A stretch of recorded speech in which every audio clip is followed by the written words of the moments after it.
Nah, berikutnya mari kita lanjut dengan menyusun kisi-kisi. Saya sudah membuka beberapa kisi-kisi Anda dan menemukan beberapa hal yang perlu diklarifikasi. Mari kita lihat salah satu kisi-kisi yang Anda buat. Ini misalnya, ini tentang biologi. Nah, ada 3 KD yang dicantumkan dalam kisi-kisi ini. Nah, ada beberapa hal. Yang pertama, tentang substansi yang akan diukur. Contoh, ini KD 31 menjelaskan ruang lingkup biologi dalam kurung permasalahan pada berbagai objek biologi dan tingkat organisasi kehidupan melalui penerapan metode ilmiah dan prinsip keselamatan kerja. Nah, pembuat kisi-kisinya mencantumkan 2 indikator dan 1 materi. Nah, ini kisi-kisi kurang lengkap. Nah, ketika kita membaca kompetensi dasar, maka kita harus mencermati ruang lingkup materi pada kompetensi dasar ini apa. Nah, kalau kita baca di sini, setidaknya ada 3 materi pokok pada KD ini. Yang pertama, ruang lingkup biologi. Yang kedua, metode ilmiah. Dan yang ketiga, keselamatan kerja. Nah, ini materi substansi pada KD. Ketika kita ingin membuat sebuah kisi-kisi, maka materi ini harus terwakili. Tidak boleh kita hanya mencantumkan ruang lingkup biologi.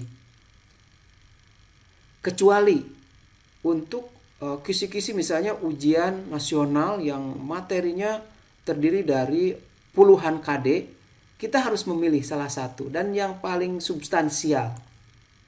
Tapi untuk kisi-kisi misalnya penilaian harian atau tengah semester, maka harus lebih representatif dari substansi materinya. Nah, itu yang harus digarisbawahi pertama. Nah, selanjutnya indikatornya. Nah, ketika kita sudah tahu materi substansialnya, kita harus membuat indikatornya. Nah, bisa jadi satu materi pokok ini kan dirumuskan hasilnya dalam beberapa indikator. Baik, mari kita lihat contoh.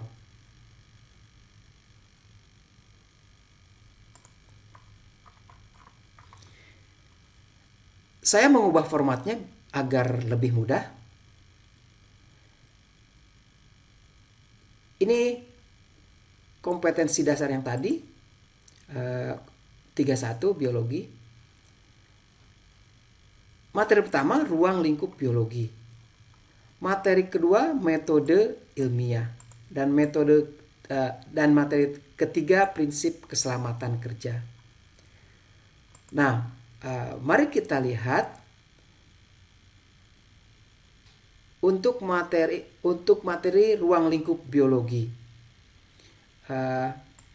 Ini tingkat kompetensi tertingginya menjelaskan C2.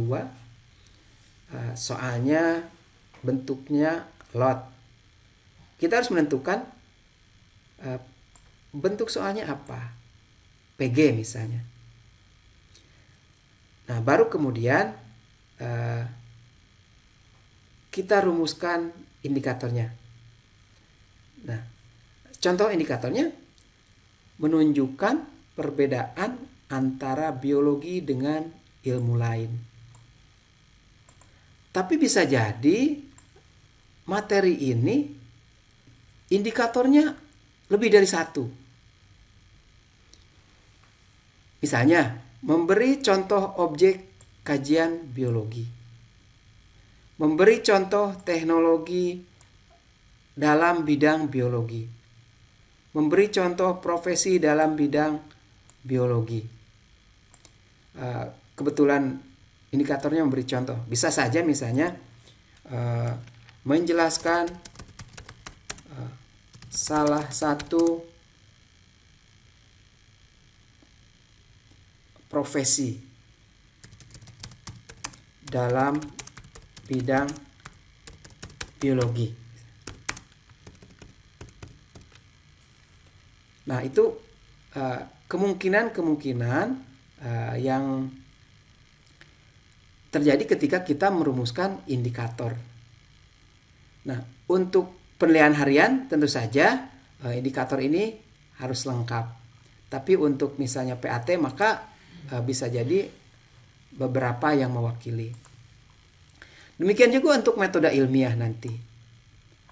Metode ilmiah tentu saja mungkin saja ada yang C1.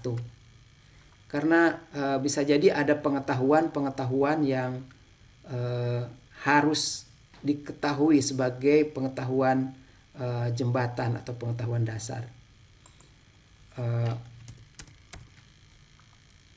Ini misalnya soalnya PG, indikatornya menjelaskan langkah melakukan kegiatan ilmiah. Bisa jadi indikatornya lebih banyak lagi, tambahkan oleh Anda.